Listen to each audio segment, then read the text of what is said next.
presents The Giants of Philosophy, narrated by Charleton Heston. This is tape number 1 on Arthur Schopenhauer.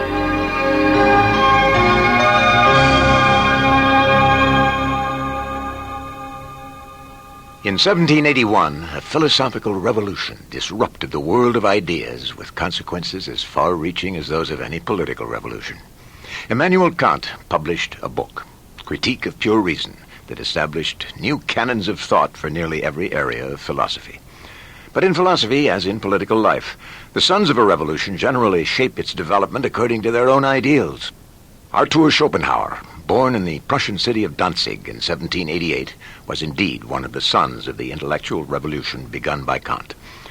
Kant's influence is visible throughout Schopenhauer's work, yet he pursues his own line of thought in a highly original and individual way. The most distinctive quality of Schopenhauer's thought is his pessimism. He prominently discusses the dark aspects of our existence. Evil, pain, and suffering are not aberrations to be explained away by philosophy. Rather, they inevitably express the inner nature of the world. In Schopenhauer's view, the dominant force moving the world is the blind, endlessly striving will to live. This insatiable will to live is hidden from us, but it still presents us with a visible appearance that Schopenhauer calls representation.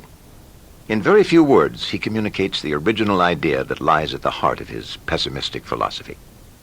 This world in which we live and have our being is by its whole nature, through and through, will, and at the same time, through and through, representation. This single thought is the subject of Schopenhauer's major work, The World as Will and Representation. This concept of will is the basis for his view of the nature of existence, his description of art's role in human life, and his account of morality. The first edition of The World as Will and Representation was published in 1818, when Schopenhauer was only 30 years old. The central ideas of his philosophy were already well established, and they were to change little between this time and his death in 1860. When Schopenhauer published his book, he was certain that he'd presented the true answers to the basic questions in philosophy. His views openly contradicted those favored in the universities. Schopenhauer knew this. He doubted his book would be well received. In the preface to the first edition, he says the truth of his ideas will probably meet the same fate as truth in all branches of knowledge, and all the more so because philosophy is the most important branch.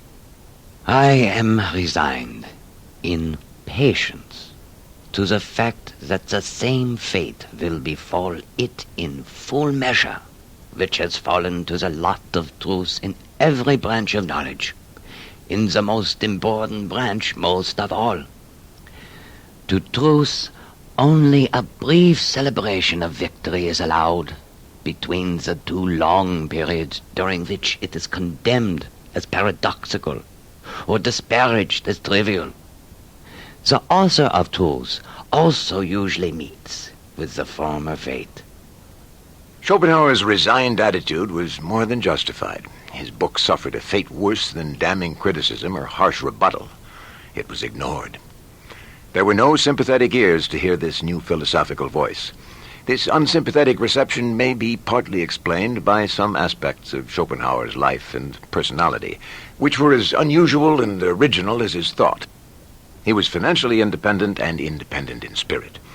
Because of his finances, he didn't have to become a university professor to pursue his philosophical work. He could express his ideas freely and fully vent his passionate and independent spirit.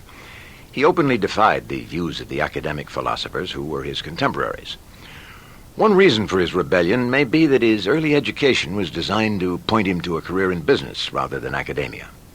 Schopenhauer recognized that his father was in no small measure responsible for his passion and independence. Heinrich Flourish Schopenhauer, a wealthy merchant, was fiercely independent. When Schopenhauer was only 5 years old, the Prussians had invaded the family's home city of Danzig. Rather than suffer the oppression of a foreign rule, Heinrich moved his family to Hamburg, in spite of some substantial loss to his own wealth. Naturally, Heinrich planned for his son to follow in the family mercantile business.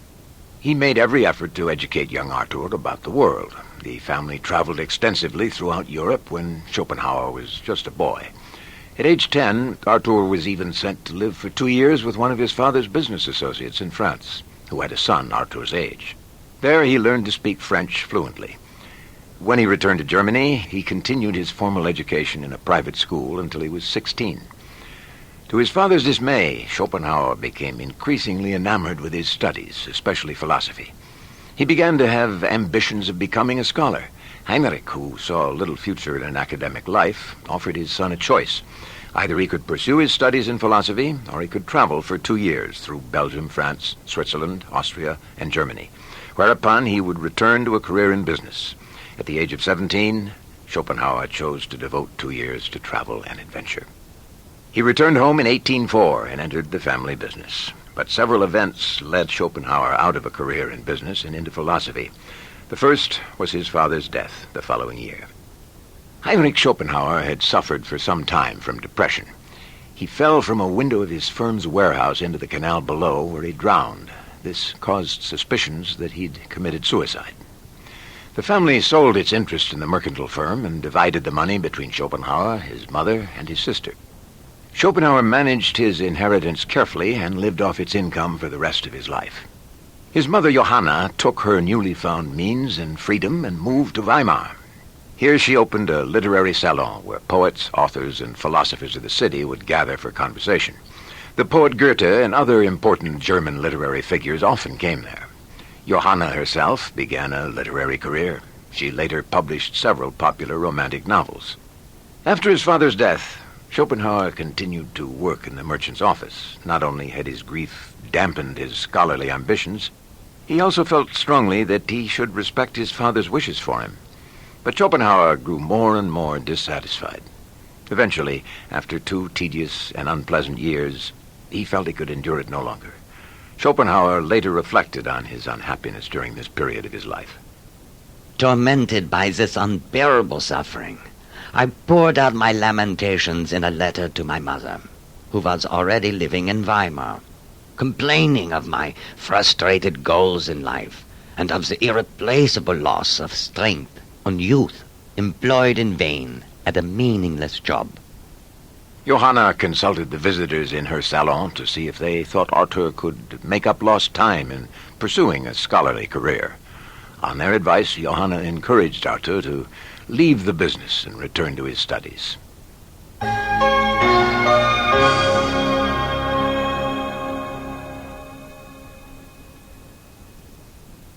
No doubt Schopenhauer felt tremendous liberation in leaving Hamburg and moving to Weimar. Upon arriving, he hired a private tutor and threw himself into his studies with unbridled enthusiasm. For 2 years, he studied Greek and Latin classics, preparing to go to the university. He made phenomenal progress. At the same time, however, problems with his mother began.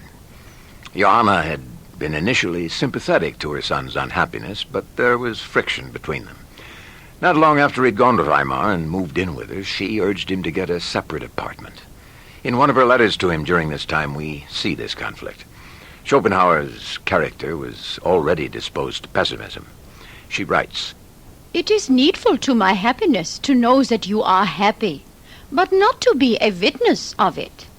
She then goes on to call attention to his disagreeable disposition. "Your ill humor, your complaints of things inevitable, your sullen looks, the extraordinary opinions you utter, like oracles none may presume to contradict. All this depresses me and troubles me, without helping you.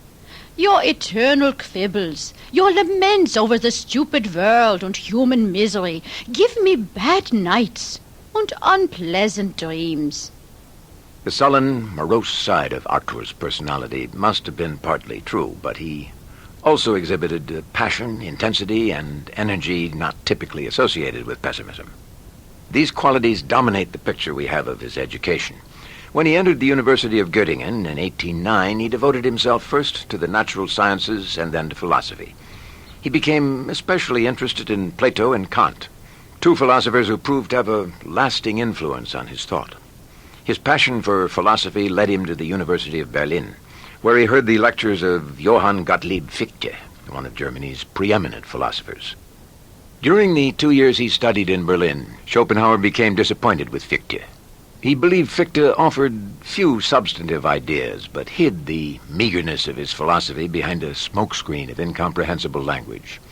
Schopenhauer thought this language created the illusion that something important was being said. Although he attacked Fichte mercilessly in his student notebooks, Schopenhauer still continued to attend his lectures in philosophy. During his last year of study, Schopenhauer began to develop his own ideas and make notes for a thesis in philosophy. In 1813, following Napoleon's disastrous attempts to move his army into Russia, fighting broke out in Germany against him. During this rebellion, Schopenhauer couldn't continue his studies at the University of Berlin.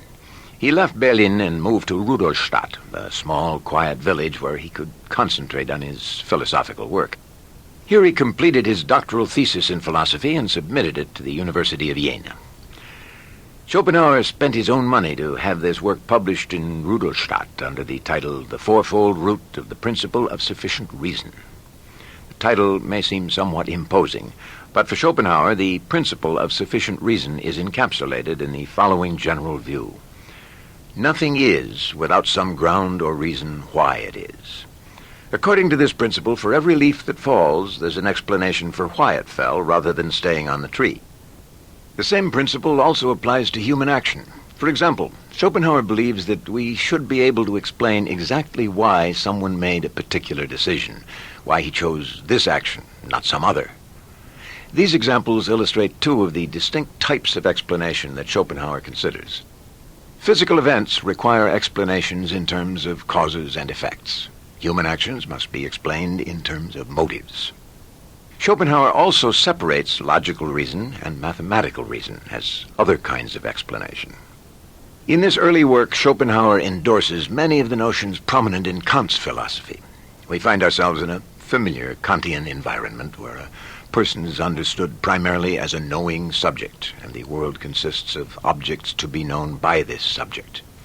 Schopenhauer embraces Kant's view that these objects, or representations, are causally related to one another. The principle of sufficient reason itself expresses the idea that objects of our experience must be related to one another in understandable ways.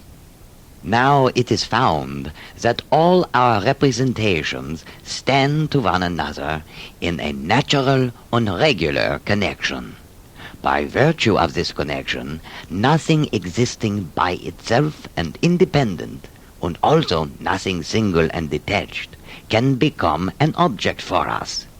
It is this connection which is expressed by the principle of sufficient reason in its universality. Though the word object may suggest an isolated thing, the principle of sufficient reason requires that no object stands by itself.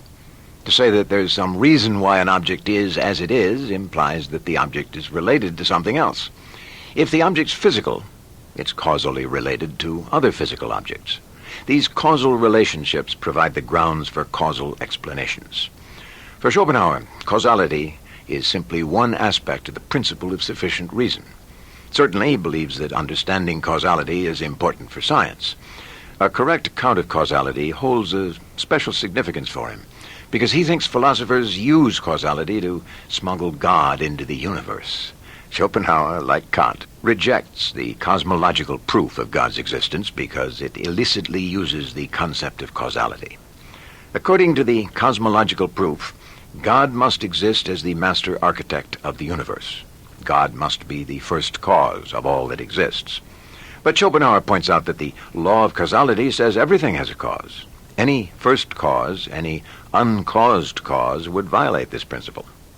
A first cause is just as inconceivable as is the point where space has an end, or as the moment when time had the beginning. For every cause is a change, and here we are necessarily bound to ask about the change which preceded it, and by that which it had been brought about, and so on, ad infinitum, ad infinitum. The law of causality is therefore not so obliging as to allow itself to be used like a cab, which we dismiss after we reach our destination. Schopenhauer sees Kant's account of causation as a triumph of reason over confusion. Kant, whom he calls the old man of Königsberg, had laid to rest the prior attempts to prove God's existence. He'd explained that these proofs depended on a confused idea of the nature of causality. What so maddened Schopenhauer were his contemporaries, who now ignored Kant and who were back in the business of proving God's existence. In the Principle of Sufficient Reason, Schopenhauer chides the academic philosophers, not only because they forsake what he sees as the truth, but also because they make their livelihoods by peddling these deceptions. What did they do for their old friend, the hard-pressed and prostrate cosmological proof? They thought of a clever ruse. Friend, they said, you are in a bad way, really bad, since your fatal encounter with that stubborn old man of Königsberg. But be of good cheer. We shall not abandon you. We are paid for this, you know. However, you must change your name and clothes. There is no option. For if we call you by your proper name, everyone will take to his heels. Schopenhauer thought that his contemporaries, especially Friedrich Hegel, had simply substituted what they called the absolute for God. Then, to make their views accepted, they'd fallen back upon imperious pronouncements rather than honest arguments. Where Kant had concluded that we can't know whether God exists, much less prove it, Hegel asserted that the absolute must exist. Schopenhauer's contempt for such philosophers is clear. He ironically describes the most effective way to present these deceptions. He says you must appear as a man of few words with a proud, bold, and superior air, and at one bound you will reach the goal. You shout, The absolute. Confounded? This must exist. Otherwise there would be nothing at all. With this you bang the table. But where does this come from? Silly question. Haven't I said that it was the absolute? That will do. Upon my soul, that will do. The Germans are accustomed to accept words instead of ideas. Schopenhauer uses Kant's view of causality in his arguments, but he also moves beyond what Kant intended. Kant, seeking the limits of human knowledge, tried to show that we cannot know, much less prove, that God exists. Yet Kant believed that ultimately we must postulate God's existence in order to make sense of our moral lives. Schopenhauer, however, wants to rid philosophy of God altogether. If we're to make sense of our lives, he says, we must do so without God. Schopenhauer was beginning to develop his own philosophical voice, but he'd not yet introduced the idea of the will that was to form the essence of his philosophy. The ideas that make his philosophy pessimistic are fully developed in his later works.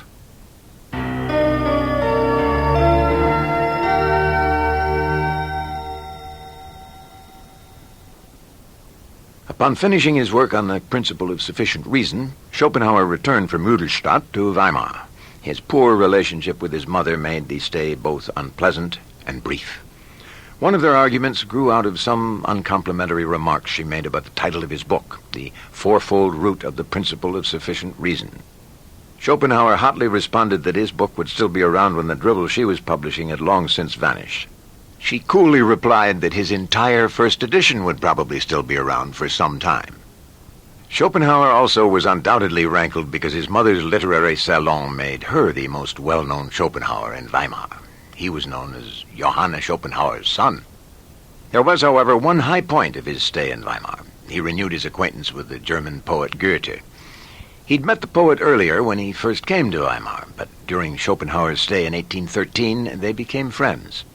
Oddly, they didn't spend much time discussing poetry or literature. They talked about Goethe's scientific interests. Goethe introduced Schopenhauer to his optical theories about color. According to Isaac Newton, color is explained by the nature of light, but Goethe emphasized the role of the subject who perceives color. Schopenhauer sided with Goethe. After moving to Dresden in 1814, Schopenhauer wrote a pamphlet on this subject entitled On Vision and Colors. Remarkably, Schopenhauer wasn't overwhelmed by Goethe. Not only was Goethe 30 years older than Schopenhauer, but he was also famous for his literary genius. A weaker personality might have fallen under the spell of someone like Goethe. Schopenhauer did find Goethe's views on color congenial to his own account of visual perception, but his pamphlet is not simply a defense of Goethe's view. Instead, it looks ahead to his own major work. Perhaps Goethe sensed this, for when Schopenhauer sent him a copy, he received the piece without enthusiasm. Goethe wrote of their strained relationship. We dealt with many things in mutual agreement, but at last a certain division became inevitable, as when two friends who have hitherto gone together say goodbye, the one, however, wanting to go north, the other south, so that they very speedily lose sight of each other. After writing the pamphlet on colors, Schopenhauer began writing his masterpiece, The World as Will and Representation. It took 4 years to finish. Schopenhauer felt it gave definitive answers to the major philosophical questions. 2 years after his book was published, Schopenhauer decided that he might promote his views by becoming a university professor. He traveled to Berlin and obtained a position at the university. Evidently, Schopenhauer aimed to do battle with Hegel, who was at the height of his popularity. He scheduled his lectures at the same hours as Hegel's, but the battle never took place. No one came to Schopenhauer's lectures, so he was unable to give them. Some say that he gave them to an empty room. The next 15 years of Schopenhauer's life were uneventful. He traveled to Italy and Switzerland and eventually returned to Berlin, but he never again ventured into the academic life of the university. He wrote nothing during this time. In 1831, a cholera plague hit Berlin, and at age 43, Schopenhauer fled to the city of Frankfurt. There he was to spend the rest of his life. He began writing again. He first published a work called On the Will in Nature in 1836. This book was followed by an essay called The Freedom of the Will. This won a prize from the Scientific Society of Norway in 1839. He also submitted an essay to the Danish Academy of the Sciences, The Foundations of Morality. He was refused the prize, even though his essay was the only entry. According to Schopenhauer, each of these works develops the same ideas originally expressed in his main work, The World as Will and Representation. 1844 saw a second edition of this work, but the second edition is not a revised edition of the first. Schopenhauer added a second volume of essays to communicate the same ideas, but in a style improved by the experience of age. According to Schopenhauer, each volume has its own strengths. If, therefore, the first half of my work excels the second half in what can be vouchsafed only by the fire of youth and the energy of first conception, then the second will surpass the first in the maturity and complete elaboration of the ideas, which belongs only to the fruit of a long life and of its application and industry. Schopenhauer published his final work in 1851. It was a collection of essays called Parerga and Paralipomena.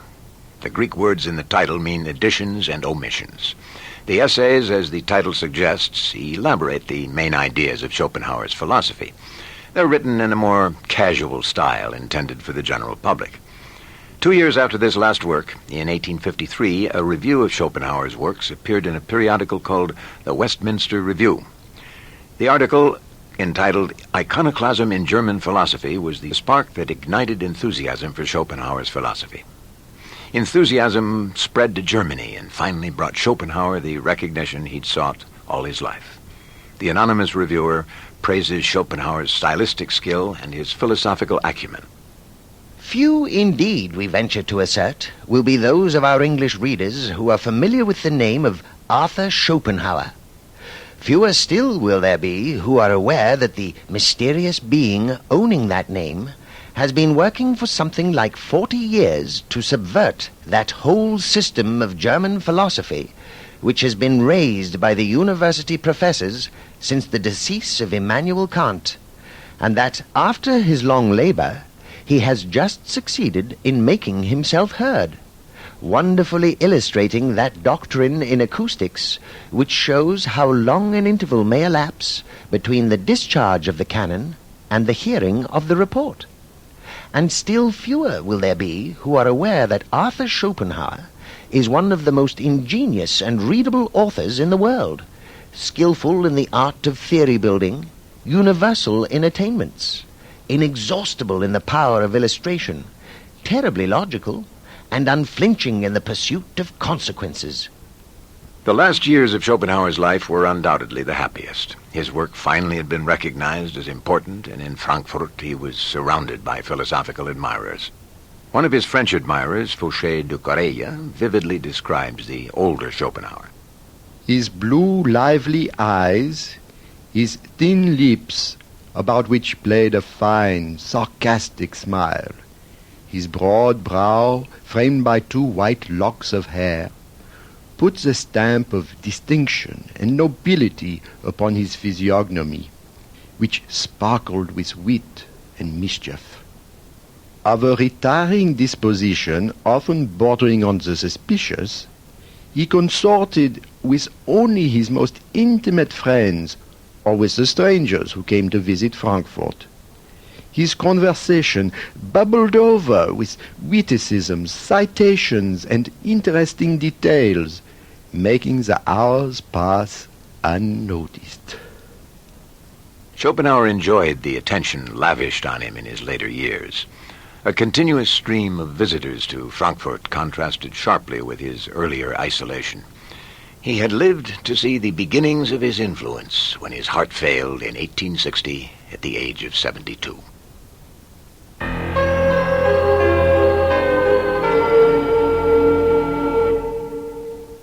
Schopenhauer believed that the world would someday acknowledge the truth of his views, but not, he felt, till after his death. Schopenhauer is famous for his pessimism. Given the happy ending to his life, we might suppose his reputation for pessimism was unjustified.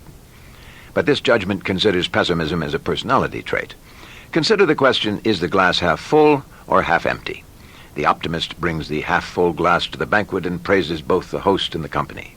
The pessimist points to a half-empty glass and observes that the service could be better. This familiar caricature of the optimist and pessimist distinguishes between 2 attitudes about the same thing. The optimist looks on the bright side, reveling in the good and celebrating the bright prospects for tomorrow, but the pessimist misses out on both present and future enjoyments. If we limit our understanding of optimism and pessimism to this level, we can't really see the full extent of Schopenhauer's pessimism. We might even have some trouble classifying him as a pessimist in these terms. Though Schopenhauer undoubtedly was pessimistic about many things, he didn't forego the good things in life. He took great pleasure in food and drink. He was an animated and witty conversationalist. Every day he played the flute and took a vigorous walk with his dog. And he was confident that the truth of his views would someday be recognized. Schopenhauer's pessimism addresses the nature of the world itself, not merely an individual attitude towards it. At this level, the pessimist or optimist is making a judgment about the true nature of existence. This larger context for optimism and pessimism comes out clearly in Schopenhauer's comments on the basic differences among religions. I cannot, as is generally done, put the fundamental difference of all religions in the question, whether they are monotheistic, polytheistic, or atheistic, but only in the question whether they are optimistic or pessimistic. In other words, whether they present the existence of this world as justified by itself, and consequently praise and commend it, or consider it as something which can be conceived only as a consequence of our guilt, and thus really ought not to be. In that they recognize that pain and death cannot lie in the eternal, original, and immutable order of things, that which in every respect ought to be. Though Schopenhauer is certainly no Christian, he generally agrees with what he takes to be Christianity's assessment of the world. The power by which Christianity was able to overcome first Judaism and then the paganism of Greece and Rome is to be found solely in its pessimism, in the confession that our condition is both exceedingly sorrowful and sinful, whereas Judaism and paganism were optimistic. That truth, profoundly and painfully felt by everyone, took effect and entailed the need for redemption. Schopenhauer says that when all's said and done, the rewards in life do not compensate for its suffering or pain. The hopefulness of birth does not overcome the infamy of death. Within religion, man's sorrowful condition creates the need for redemption. Within philosophy, it creates the need for metaphysics. Schopenhauer doesn't try to smooth things over by appealing to a just and compassionate God. He doesn't look towards an afterlife of eternal rewards, nor does he admonish us to imagine a larger perspective where the evils of the present are seen working for some greater good. For Schopenhauer, these are precisely the mistakes that various religions and other philosophers make. They want to explain evil away, to argue that what seems evil really is not so. Consider for a moment the views of the German philosopher Leibniz, who believed that our world is the best of all possible worlds. Leibniz began with 3 premises. 1, God knows everything. 2, God created the world. And 3, God is good. Before creating this world, God surveyed all the possible worlds which he could bring into existence. Through his goodness, God chose the best. Leibniz said, "It is reasonable and certain that God will always do the best, though the less perfect does not imply a contradiction. Although God's choice of the best is certain, that does not prevent the less perfect from being and remaining possible in itself, although it will not occur. For it is not its impossibility, but its imperfection, which makes God rejected." From this perspective, no matter how bad the evils of this world appear, we can be certain that this world's better than all other possible worlds. To think otherwise would violate our belief that God is good, all-knowing, and all-powerful. Schopenhauer doesn't gloss over the evils of human existence, nor does he justify them. Rather, he takes evils as a given. He offers an account of the world that gives them their proper place. In Schopenhauer's view, evil and suffering are central parts of the riddle of existence. This is the riddle that philosophy is supposed to solve. Schopenhauer's definition of philosophy fits this perspective in the world. He agrees with the Greek philosophers Plato and Aristotle that the philosophical impulse arises from a feeling of wonder or astonishment at existence. But Schopenhauer adds that it's the bad aspects of existence that cause this wonder. Aristotle, in his work Metaphysics, observed that people begin to philosophize when they become puzzled about natural phenomena. Or they may philosophize when they wonder about more weighty topics, such as the creation of the universe. The early philosophers wanted to unravel these difficulties, to better understand the world, not for some practical purpose. In Aristotle's words, "It is owing to their wonder that men both now begin, and at first began, to philosophize. They wondered originally at the obvious difficulties, then advanced little by little, and stated difficulties about the greater matters. For example, about the phenomena of the moon and those of the sun and the stars, and about the genesis of the universe. Since they philosophized in order to escape from ignorance, evidently they were pursuing knowledge in order to know, and not for any utilitarian end." But Schopenhauer thinks the difficulties that lead to philosophy are both more personal and more serious. Philosophy begins when we become astonished at our own existence. That existence is all the more surprising because it's going to end. But undoubtedly it is the knowledge of death, and therewith the consideration of the suffering and misery of life, that gives the strongest impulse to philosophical reflections on metaphysical explanations of the world. If our life were without end and free from pain, it would possibly not occur to anyone to ask why the world exists, and why it does so in precisely this way. But everything would be taken purely as a matter of course. So according to Schopenhauer, we philosophize not just because we wonder at existence, but because we wonder at the pain and suffering of existence. Philosophy is not the only pursuit that tries to explain the suffering and misery of human existence. Religion also attempts to make sense of the drama of birth, life, and death. Schopenhauer, as we've seen, believes that some religions agree with his philosophical assessment that life is dismal. But he thinks we still should distinguish between philosophical and religious methods. Philosophy requires rational reflection and argumentative reasoning. This disciplined thinking is only for a few, Schopenhauer asserts. With some arrogance, he says that religions are for the masses. Religions are exclusively for the great majority of people who are not capable of thinking, but only of believing. and are susceptible not to arguments, but only to authority. In Schopenhauer's view, philosophy and religion differ mainly in the way beliefs are established and justified. Philosophy relies on clear and internally consistent reasoning to test the truth of its claims. Religion, however, turns to an external authority for evidence. According to Schopenhauer, religions attract their believers through signs and miracles, not arguments.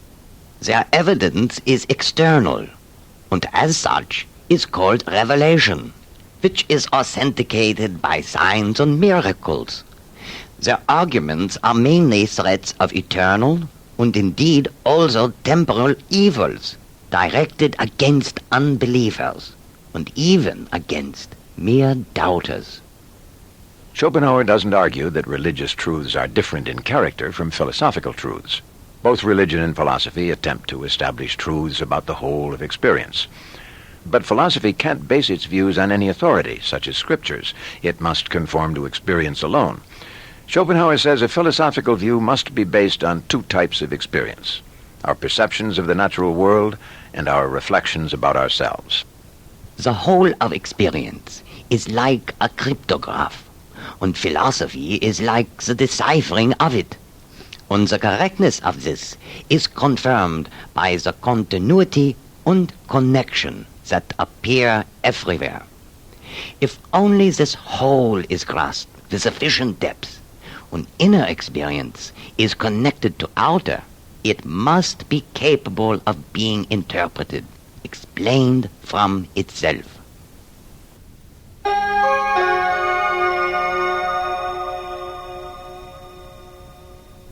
Schopenhauer believes that our will to live is the key for solving the riddle of existence. We all experience the will to live firsthand.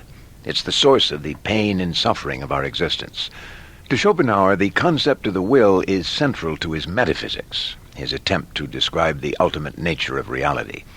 But the will is also important in the two other areas of philosophy that especially interest him: aesthetics, the study of art and its role in human experience, and ethics, the study of the principles of human conduct. Though aesthetics and ethics are important in themselves, philosophers usually consider them to be subservient to the study of metaphysics. This is because our answers to the general problems of existence determine how we approach its particular aspects, and Schopenhauer's ideas in aesthetics and ethics certainly follow from his central ideas about the nature of the world.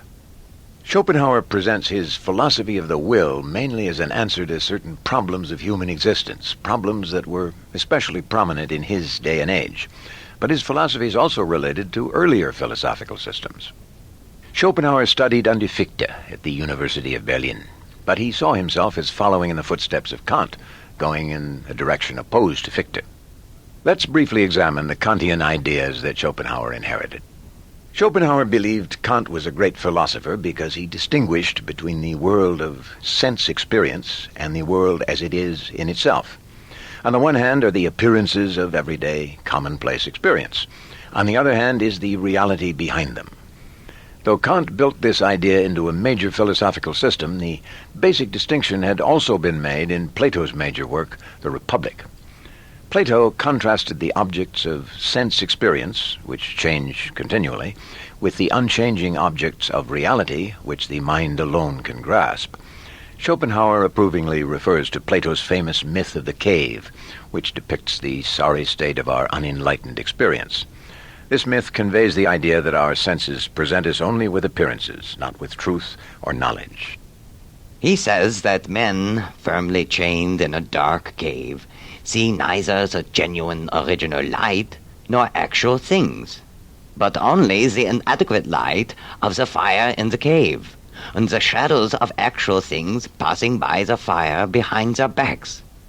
Yet they imagine that the shadows are the reality, and that determining the succession of these shadows is true wisdom.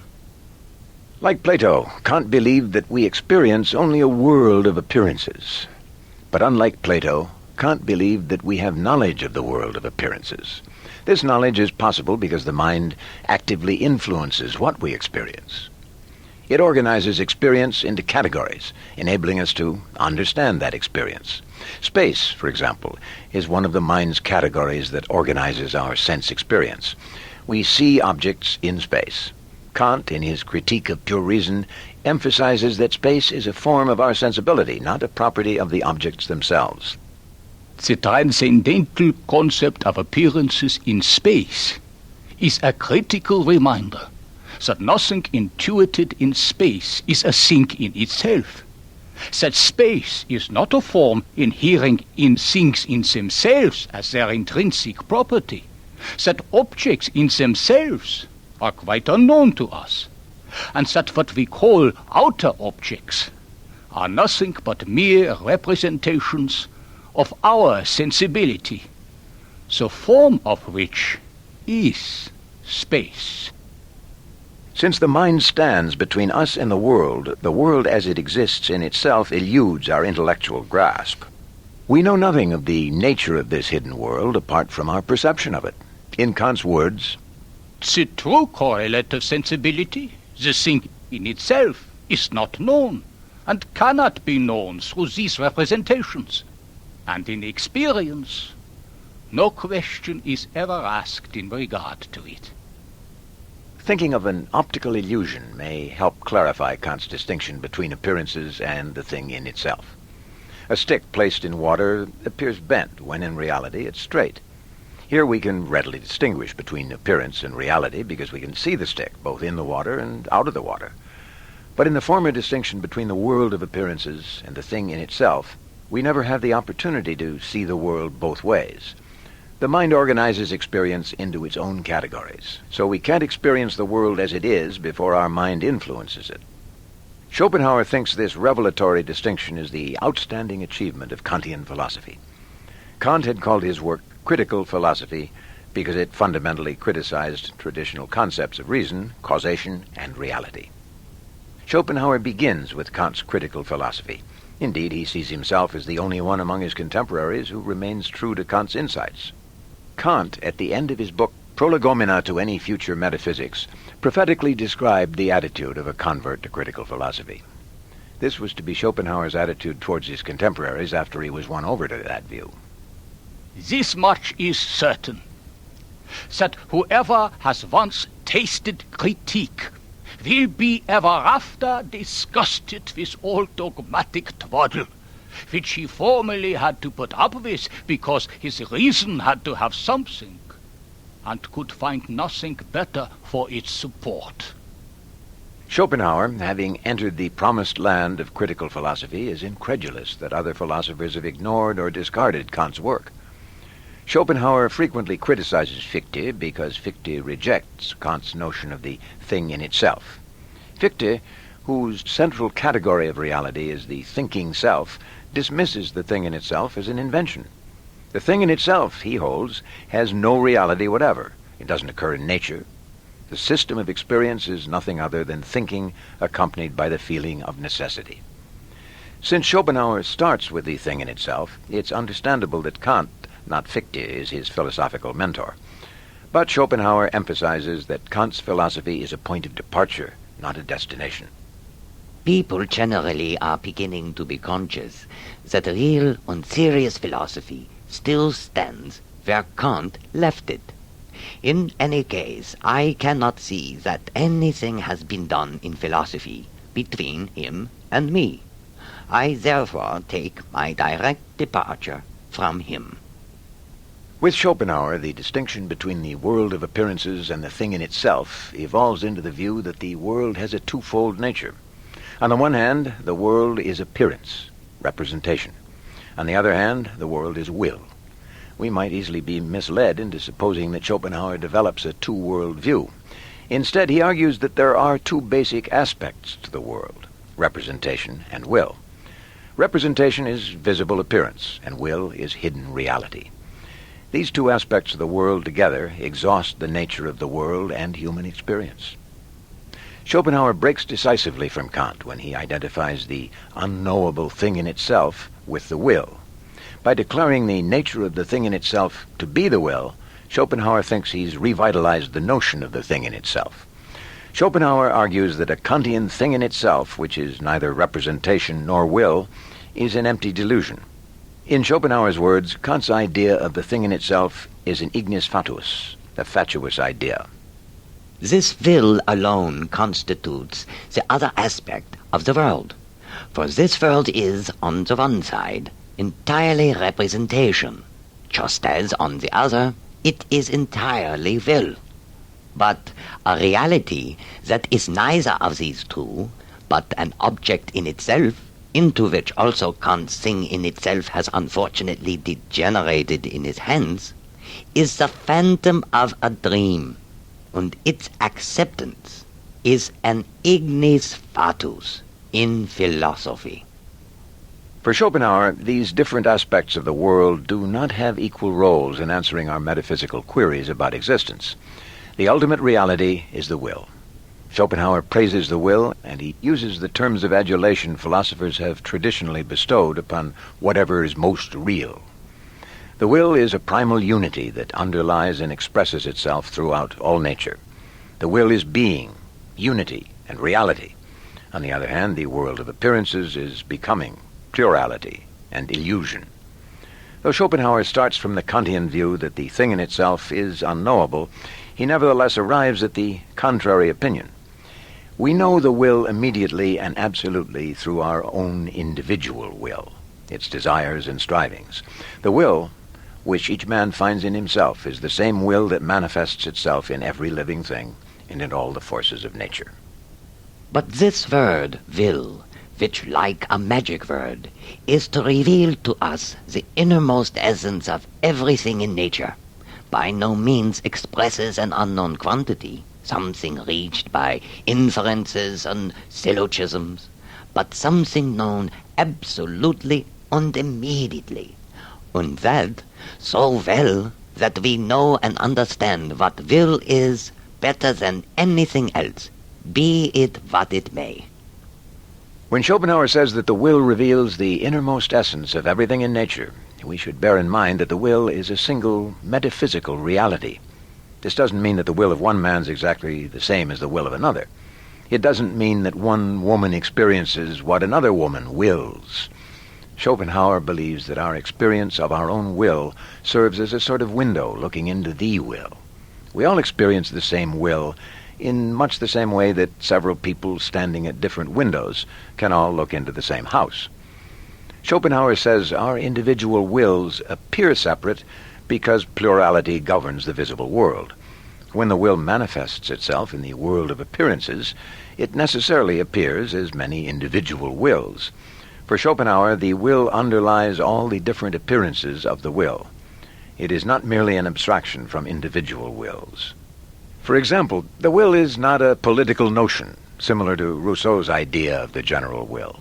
In his work, The Social Contract, Rousseau assumes that society is composed of a group, each of whom has an individual will. For Rousseau, the general will is an abstraction describing an agreement among individuals, an agreement to preserve the good of all. In creating a social contract, Rousseau says the members of the community join their individual wills together.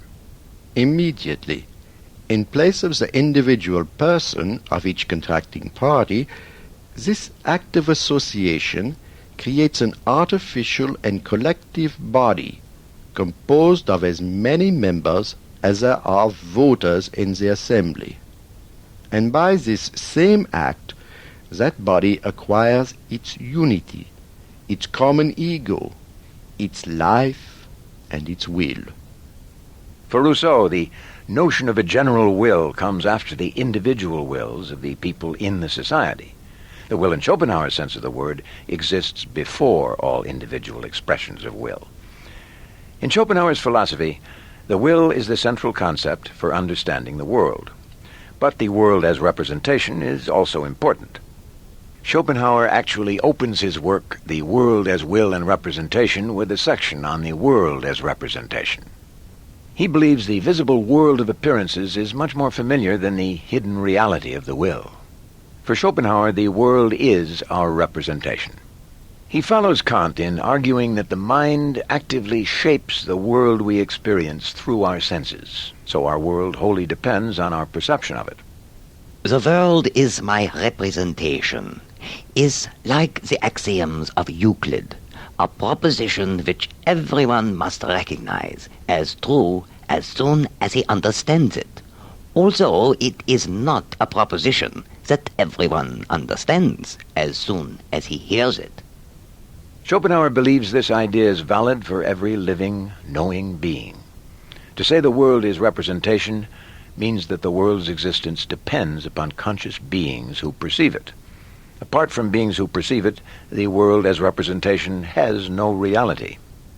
Schopenhauer proposes three categories which the mind uses to organize our experience: space, time, and causality. The mind turns bare sensation into meaningful perception using the categories. Without space, time, and causality, we would have only data conveyed from the senses to the brain.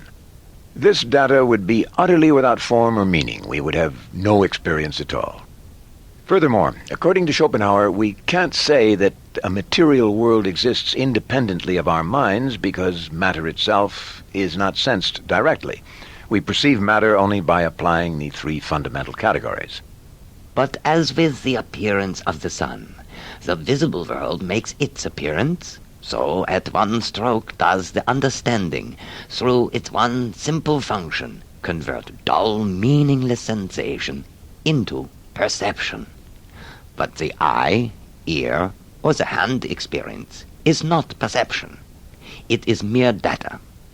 Only by the passing of the understanding from the effect to the cause does the world stand out as perception extended in space, varying with respect to form, persisting through all time as regards matter.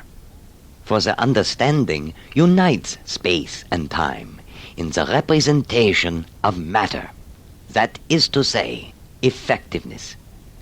This world as representation exists only through the understanding, and also for the understanding. Schopenhauer's argument that the world as representation depends on the perceiver may seem to impugn the reality of the world. Schopenhauer agrees that making the world dependent on the minds of conscious observers puts the world on the same level as ideas, a view called idealism. But this view doesn't deny that the world is real. For Schopenhauer, the world is real, not because it exists independently of our minds, but rather because we perceive it in space and time.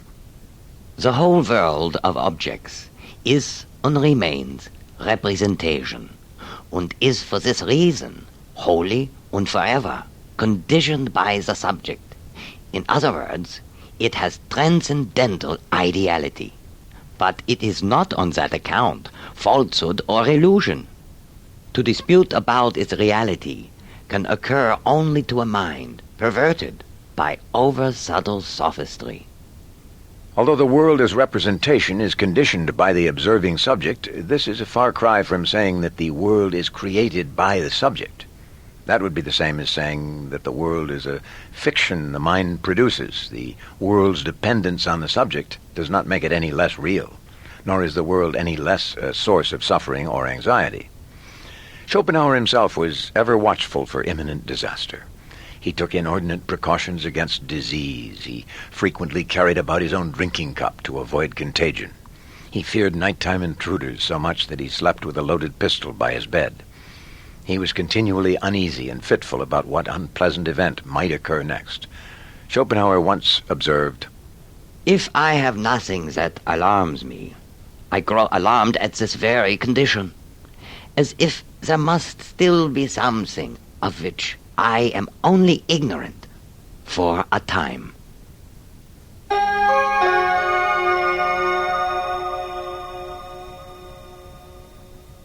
Schopenhauer tried to distance himself from his contemporaries, but his idealist description of the world as representation placed him within the tradition of German idealism. Let's look briefly at the versions of idealism offered by Schopenhauer's contemporaries. Johann Gottlieb Fichte and Friedrich Schelling. We'll then have a better idea of how Schopenhauer's version of idealism is distinct. Schopenhauer believes that the world is conditioned by the mind through the categories of space, time, and causality. He does not think that the objective reality of the world is created by the mind. According to Fichte, however, the mind is the absolute principle of reality. The mind produces the world from itself. Fichte does not place this burden of creating the world on an individual mind. Rather, he refers to an absolute thinking self. In an original creative act, the absolute self produced the world in accordance with the laws of space, time, and causality. In Fichte's philosophy, experience thus derives from the free creative activity of the absolute self. We know well enough that the thing comes into being surely through an action in accord with these laws, that it is nothing else but the totality of these relations unified by the imagination, and that all these relations together constitute the thing. The object is surely the original synthesis of all these concepts. For Schelling, philosophy begins with two seemingly contradictory certainties. First, he's certain that a world of objects exists, a world that the mind could not have created.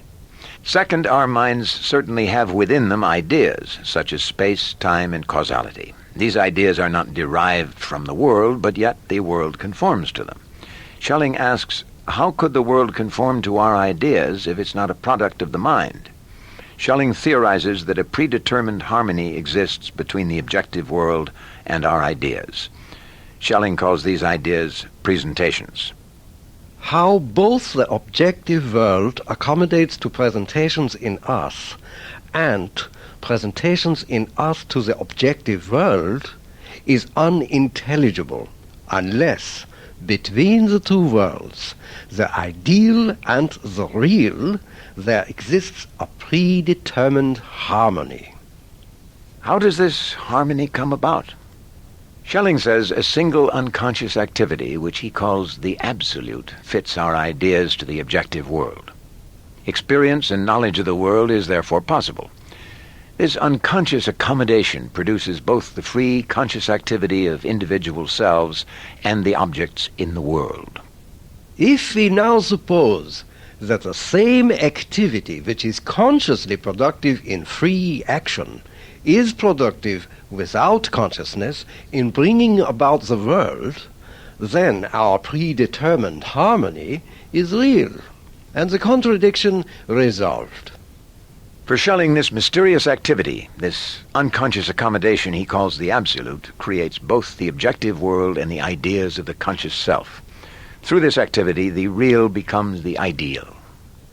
Schopenhauer rejects Fichte's form of idealism because it contradicts the nature of causality.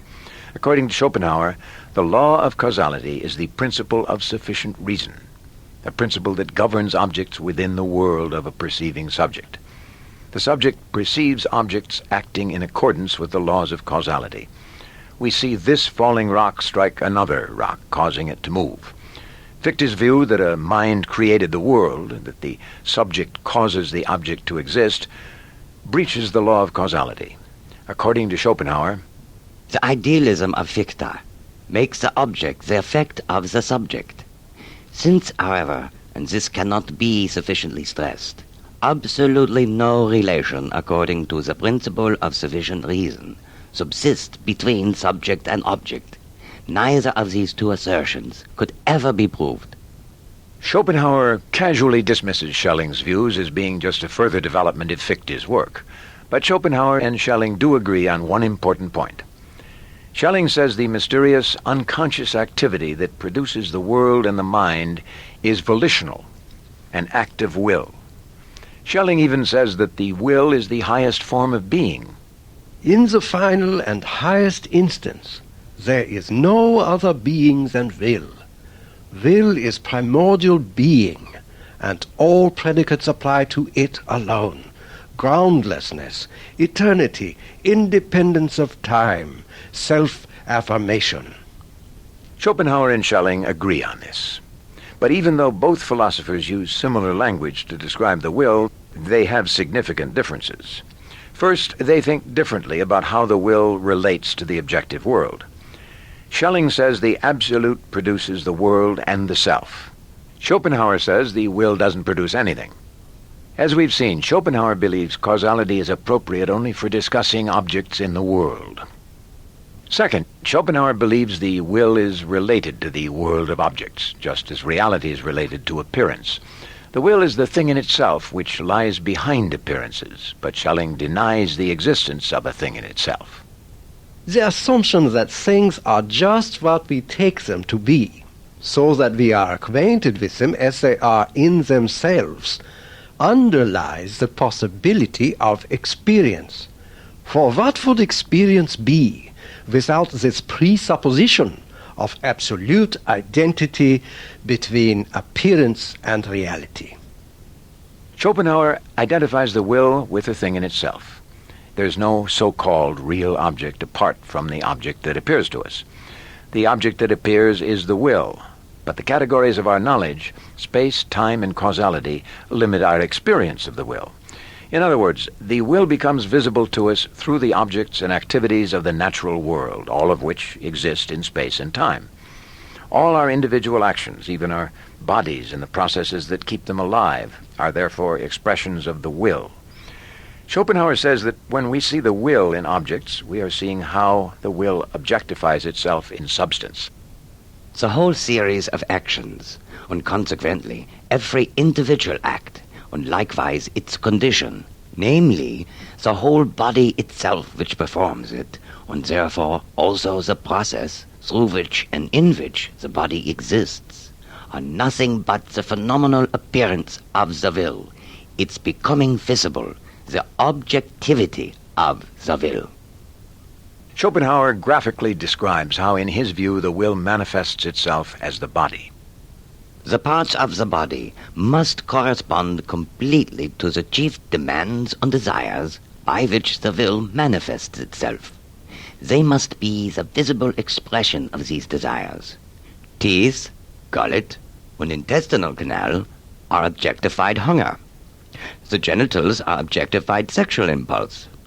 Grasping hands and nimble feet correspond to the more indirect strivings of the will, which they represent. Immanuel Kant had described the thing in itself in a negative way. It's something that lies outside our experience. But for Schopenhauer, the thing in itself is a positive reality that's visible in all of nature. But only the will is thing in itself. It is that of which all representation, all object, is the phenomenon, the visibility, the objectivity. The world as representation reveals the will to us. The will's continual striving can be seen objectified everywhere in nature. But as appearance, this world also conceals the essence of the will. In this respect, Schopenhauer believes that the world is not different from the fabric of our dreams. The world as representation is a dreamlike illusion. According to Schopenhauer, from a philosophical point of view, we can't find any sure way to distinguish between dreaming and waking. We have dreams.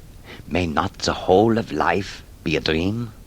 Or more exactly, is there a sure criterion for distinguishing between dream and reality, between phantasms and real objects?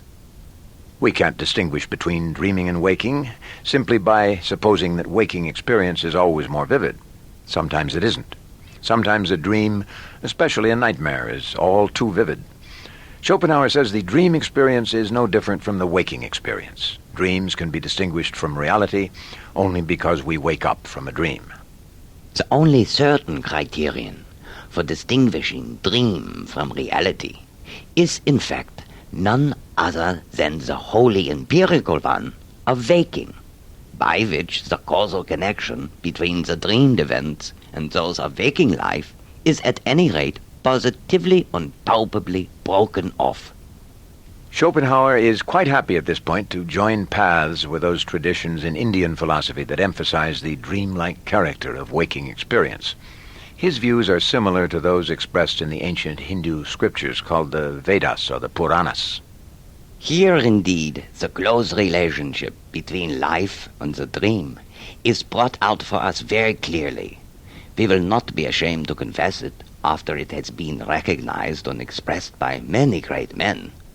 The Vedas and Puranas know no better simile for the whole knowledge of the actual world, called by them the web of Maya, than the dream, and they use none more frequently. Schopenhauer was the first Western philosopher to connect his own philosophy with Indian philosophy. His interest in it apparently stems from his acquaintance with a German scholar, Friedrich Meyer. Schopenhauer met Meyer in 1813 during his second stay in Weimar.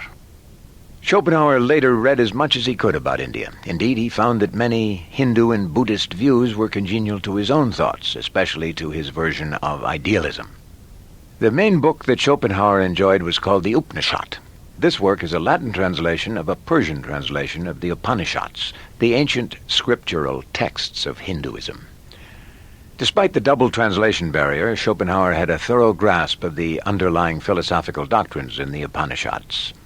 Schopenhauer was not the only thinker in Germany to have read and understood these works of Indian philosophy, but he was the first to integrate them into his own thoughts. One remarkable passage shows the breadth of Schopenhauer's mind as he draws together the views of Plato, Kant, and Indian philosophy. He first refers to Plato's famous analogy that sense experience is like the shadows thrown on the wall of a cave.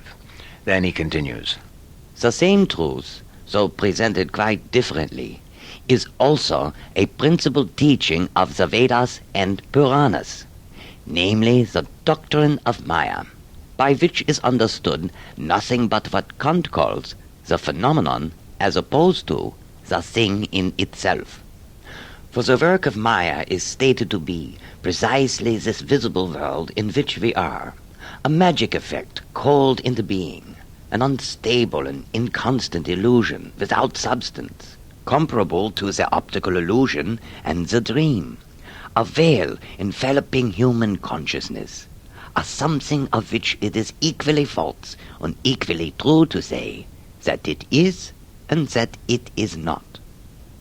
The world that we see, hear, and feel is an illusion. This illusion veils the reality of the will. According to Schopenhauer, this diaphanous veil of sense experience allows us to partially glimpse the will, but we never can see its true nature. Fortunately, our contact with the will is not limited to sense experience. We have an immediate experience of the will within ourselves. This experience of the will not only reveals to us our true nature, it also lifts the veil which hides the nature of existence in general. Schopenhauer argues that our bodies give us a unique perspective in the world. Our bodies are part of the world. They can be known by us and by others, but this is not the only experience we have of our bodies. If we were to see our bodies in actions only as material objects, objects that are necessarily subject to physical and behavioral laws, then we would be strangers to ourselves. Each of us also experiences our body from the inside. In Schopenhauer's opinion, our introspective acquaintance with our own body shows us the other side of appearance, a side of appearance hidden from us in every other object. From this inner side, we observe the will as the motive force behind all of our actions. What explains all that we do and feel? Schopenhauer says, This answer is given in the word will. This and this alone gives him the key to his own phenomenon, reveals to him the significance, and shows him the inner mechanism of his being, his actions, his movements. To the subject of knowing, who appears as an individual only through his identity with the body, this body is given in two entirely different ways. It is given in intelligent perception, as representation, as an object among objects, liable to the laws of these objects. But it is also given in quite a different way, namely as what is known immediately to everyone, and is denoted by the word will. Our immediate experience of our own will provides us with the clue to the inner nature of the world as will. In Schopenhauer's philosophy, each person is a microcosm of the world. Each person is revealed both as representation and as will, as appearance and as thing in itself. In fact, our willing is the only opportunity we have of understanding simultaneously from within any event that outwardly manifests itself. Consequently, it is the one thing known to us immediately, and not given to us merely in the representation, as all else is. Here, therefore, lies the datum alone capable of becoming the key to everything else, or, as I have said, the only narrow gateway to truth. Schopenhauer says that our inward observation of the will is immediate, but he doesn't imply that we can exhaustively or adequately know the will from this experience. Our own will is a spring from which the will emerges into our consciousness. We're not restricted to complete ignorance of the thing in itself, as Kant had thought, but our experience also does not penetrate to the deepest recesses of the will. For in the case of every emergence of an act of will, from the obscure depths of our inner being into the knowing consciousness, there occurs a direct transition into the phenomenon of the thing in itself that lies outside time. Accordingly, the act of will is indeed only the nearest and clearest phenomenon of the thing in itself. Therefore, in this sense, I teach that the inner nature of everything is will, and I call the will the thing in itself. In this way, Kant's doctrine of the inability to know the thing in itself is modified, to the extent that the thing in itself is merely not absolutely and completely knowable. Schopenhauer insists that the will is a powerful influence in human experience, but he also describes the uncomfortable extent to which our own will is unknown to us. He says our true motives for action are frequently hidden from us. Many philosophers believe we know exactly what we desire because we immediately experience our desires. But Schopenhauer thinks our desires are just the tip of an iceberg, whose full presence is hidden beneath the surface of our consciousness. We try to explain our actions by attributing them to motives that often conceal rather than reveal the true impulse moving us to act. In a penetrating psychological look at this issue, Schopenhauer observes that sometimes accidental circumstances reveal the truth in spite of our rational explanations. We often do not know what we desire or fear. For years we can have a desire without admitting it to ourselves, or even letting it come to clear consciousness, because the intellect is not to know anything about it, since the good opinion we have of ourselves would inevitably suffer thereby. But if the wish is fulfilled, we get to know from our joy, not without a feeling of shame, that this is what we desired. For example, the death of a near relation whose heir we are. Sometimes we do not know what we really fear, because we lack the courage to bring it to clear consciousness. In fact, we are often entirely mistaken as to the real motive from which we do or omit to do something, till finally some accident discloses the secret to us, and we know that our real motive was not what we thought it as being, but some other that we were unwilling to admit to ourselves, because it was by no means in keeping with our good opinion of ourselves. Our familiar language for describing these phenomena is the psychoanalytical language of the subconscious and the id.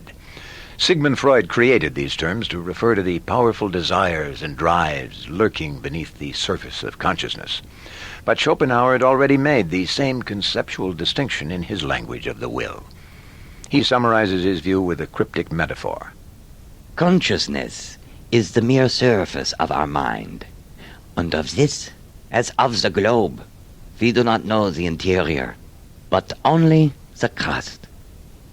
For Schopenhauer, if we're truly to know ourselves, we must delve beneath the surface of the mind and confront the will. This is the end of tape number 1 on Arthur Schopenhauer. The presentation is continued on tape number 2.